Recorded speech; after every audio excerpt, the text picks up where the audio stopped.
What is going on, PokeMoshPit? NBZ back here for a third game, and this one is something different. I said I'd be bringing some fun games here.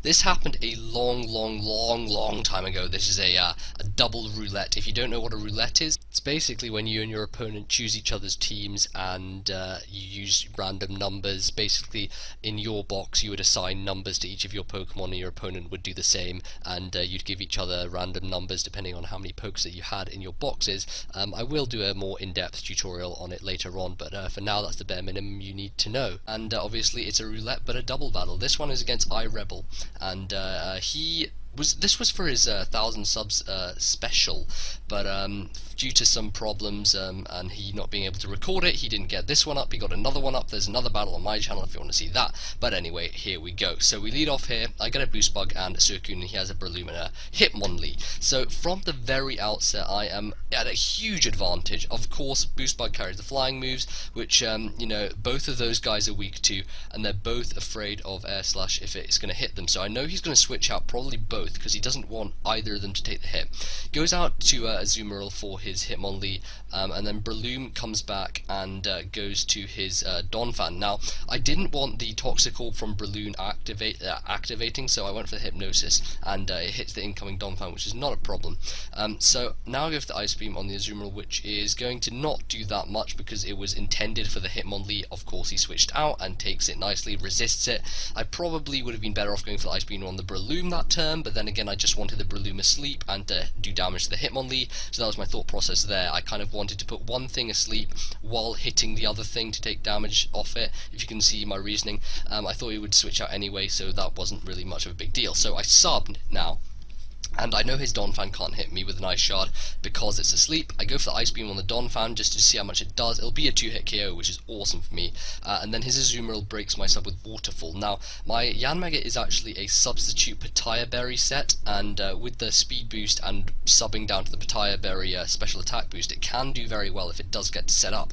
I know that my lifespan will be limited if Donphan wakes up and manages to Ice Shard this turn, so I'm always wary of that, and I'm not sure whether I'm going to sub here or what, or if I'm afraid of that. I just want to hit his Azumarill and hit his Donphan as hard as I can. I think I go for the Ice Beam on the Donphan. Unfortunately for me, he does get that wake, and the Ice Shard's going to do a decent amount. Still give me enough to do a sub, but the problem now is that he's probably going to take out my sub with the Azumarill, and he does go for the Waterfall, I think, as I go for a Calm Mind on Suicune. I think I went for a Calm Mind there just because I didn't think his Donphan would wake up. I thought he'd stay asleep and then I could kill him next turn, but both his guys go straight out attacking on my Yanmega, so I lose my sub, and that means that I'm now open to Ice Shard, and that pretty much means my Pitaya Berry was completely in vain, because now I'm going to die to an Ice Shard. I don't really want to switch out to anything, seeing as it's a roulette. You don't normally have much coverage on your team in any case, so I'm just going to stay in here and die to the Ice Shard as he switches his Azumarill out to a Breloom, the one that he had at the start, and he Ice Shards me to death. Now I think with the Suicune I do go for the Ice Beam, or I go for the Surf. The reason I went for the Surf is because I knew that Yanmega was going to die regardless, and I wanted to hit both things that he had out, even if Azumarill wouldn't have taken that much from it. A +1 Surf will do a nice amount, and it does a crit on Breloom, and that's one of the first hacks that I get against him. It gets pretty crazy towards the end, but I'm not gonna ruin anything. Of course, I go for the yeah. That happened there. The Surf took out Donphan. Okay, Donphan just died. Jeez, get with the program, Zed. So he gets his Toxic Orb.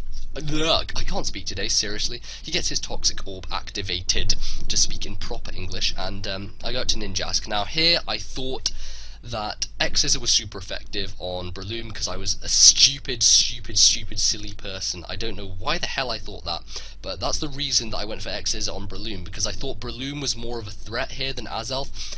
Turns out I should have X-Scissored his Azelf, because it's gonna do some nasty work here.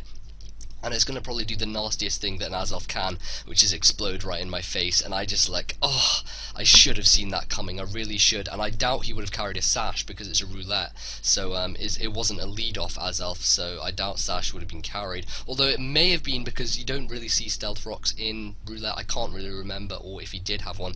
Anyway, Suicune the Beast lives the hit because it it's bulky as crap, and everything dies on the field apart from this guy who has +1 attack and just ice beams in thin air, because now he's on his own on the field. He's all alone, and that's a shame for him. So I'm not sure what to really go to here. I have a couple of gimmicky guys on this team. I have a Gliscor, I think. That's not gimmicky, it's a main wall, and it's a proper wall. But I also have a Sunflora, which is just awesome, and it's going to display some prowess as I bring it in here, I believe.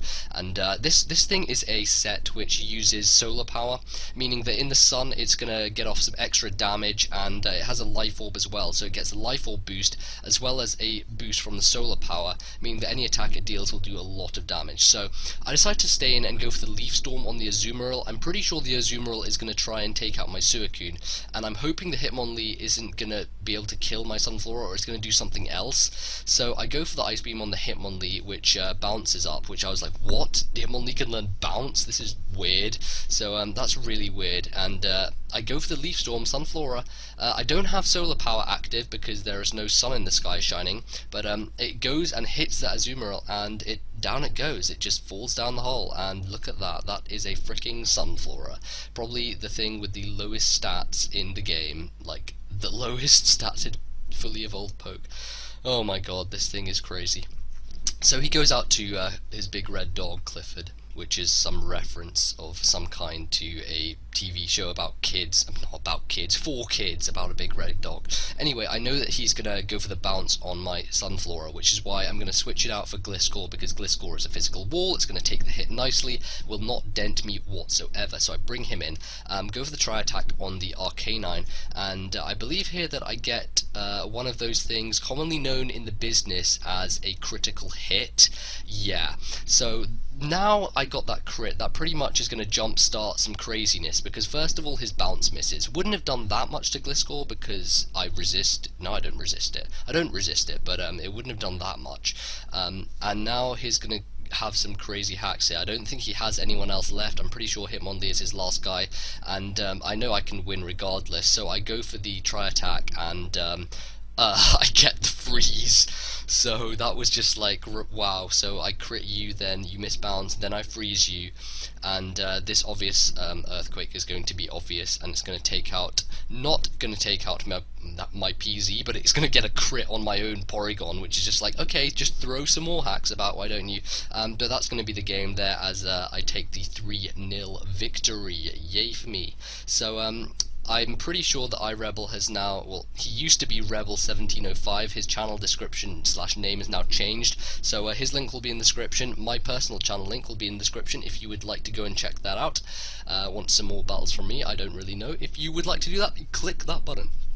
But anyway, I think this is going to be all for this time, guys. In terms of the guide videos, I have had hardly any time to do much of anything about that, which is why those haven't been coming out. I haven't had much time to make them, but I assure you that they will still be coming out, so do not worry, I've not abandoned that whatsoever. So comment, rate, subscribe, sub to the Mosh Pit, subscribe to myself and my opponent, and I will see all you guys later. Good night, goodbye.